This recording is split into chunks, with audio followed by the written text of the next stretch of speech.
જતો ધરો ના ના બોલા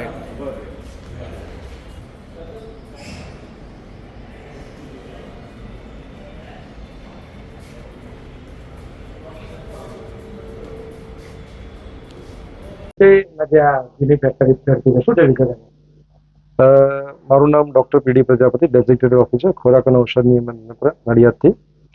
જે ઘીની ફેક્ટરી જે કાલે પકડાઈ છે તેમાં અમારી એક આકસ્મિક તપાસ હાથ ધરેલી, જે તપાસ અન્વયે ત્યાં જતા ઘીનું ઉત્પાદન ચાલુ હતું, પણ ઘીનું ક્વોલિટી જોતા અમને આમાં શંકા ગયેલ અને સદર શંકા બાબતે ત્યાં હાજર જવાબદાર વ્યક્તિ જે હતા દિલીપજી ખુમાનસિંહ રાહુલજી, તેઓને પૂછતાછ કરતા તેઓ જણાવેલ કે સાહેબ અમારે ઘી બનાવવા માટે બટર ઓઇલ એમાં ફ્લેવરનો ઉમેરો કરી અને થોડુંક ચોખ્ખું ઘી ઉમેરી અને અમે બજારમાં વેચીએ છીએ.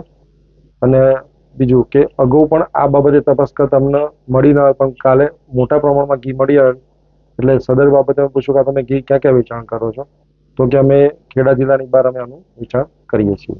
કેટલા મુદ્દામાલ પકડાયા શું છે?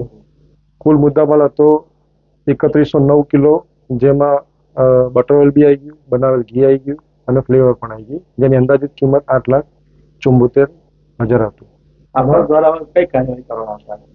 આગળ અમો દ્વારા નમૂના જે લેવામાં આવેલ છે તે જો સબસ્ટાન્ડર્ડ કે અનસેફ જાહેર થશે તો તેના અગેન્સ્ટમાં દંડકીય કાર્યવાહી કલેક્ટર સાહેબ દ્વારા અથવા કોર્ટમાં કેસ દાખલ કરી સજાકીય કાર્યવાહી કરવામાં આવશે.